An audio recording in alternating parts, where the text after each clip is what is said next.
દેવરાજનગર ખાતે આવેલ શ્રી નંદકુરબા મહિલા કોલેજમાં BA BCom BBA અને BCAના પ્રથમ વર્ષમાં પ્રવેશ લેનારી દીકરીઓ માટે ઓરિએન્ટેશન કાર્યક્રમનું આયોજન કોલેજના ટ્રસ્ટીઓ અને આમંત્રિતોની વિશેષ ઉપસ્થિતિમાં કરવામાં આવ્યું હતું।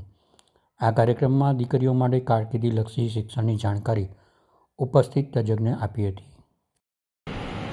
તો એ આજે જે કરશો એવું રોકેટ સાયન્સ નથી કે જાણે બહુ મોટું અઘરું કંઈક આપી દીધું કે એવી કોઈ માહિતી નથી આપવાની, પણ આપણે વિચારતા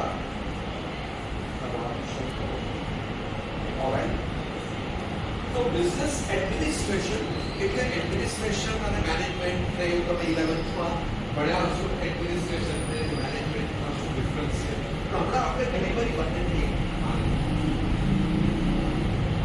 આ બધું જ હોય। હોસ્પિટલ મોટામાં મોટી થાય, ડોક્ટરો જીનિયસ હોય, પણ એમાં કોઈ વ્યવસ્થા ન હોય।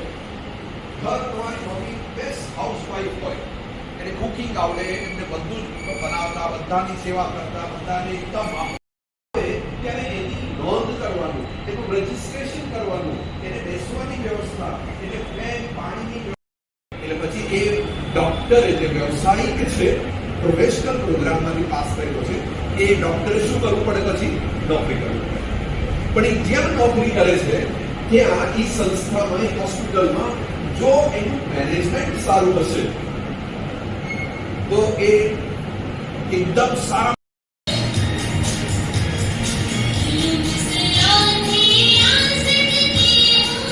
શાસકે કે તેઓ મંચ પર આવી અહીં ઉપસ્થિત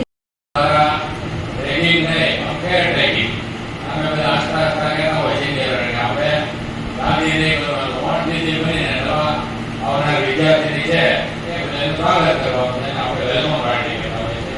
એ કાર્યક્રમ આજે સમાજ આપણે મેવાણી આયોજન કર્યું। એ જ રીતે શૈક્ષણિક સત્રની શરૂઆતમાં કાર્યક્રમ એટલે ઓરિએન્ટેશન કાર્યક્રમ। આ કાર્યક્રમ આજથી શરૂ થઈને 3 દિવસ સુધી ચાલવાનો છે।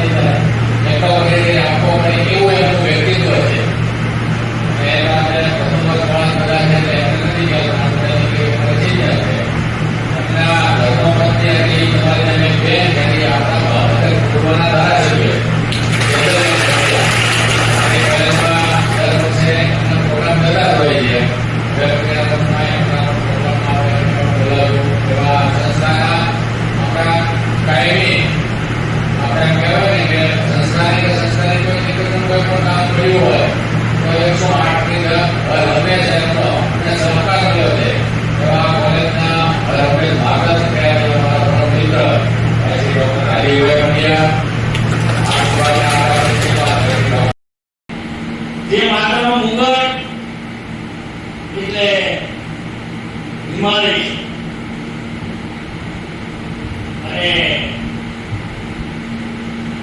જે માતાના બ્રહ્મર્ષિ રાજર્ષિ જેવા રત્નો છે એ સમૃદ્ધ એવી ભારત માતાને આપણે સૌ ચરણોમાં સાદર વંદન કરીને આજે તમારા ઓરિએન્ટેશન કાર્યક્રમ પ્રોગ્રામમાં મને આમંત્રિત કરીને અને સૌ દીકરીઓના દર્શન કરવાની, તમારી સાથે થોડી સમય પસાર કરવાની અને વાતો કરવાની તક આપી બદલ હું નંદકુરબા સંસ્થાનો આભાર માનું છું। હમણાં આપણે વચ્ચેથી જેમણે તમારી પિતૃતુલ્ય ભૂમિકા અને કમિટમેન્ટ વ્યક્ત કર્યું અને જેવું હમણાં એની વિદાય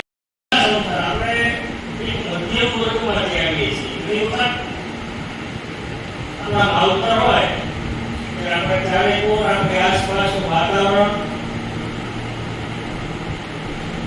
સમાચારો આપણા માવતર વાંચતા હોય, ઘણી વાર એવા પ્રસંગો બનતા હોય આપણે બીજી બધી કોલેજો કે કોઈ એજ્યુકેશન મળે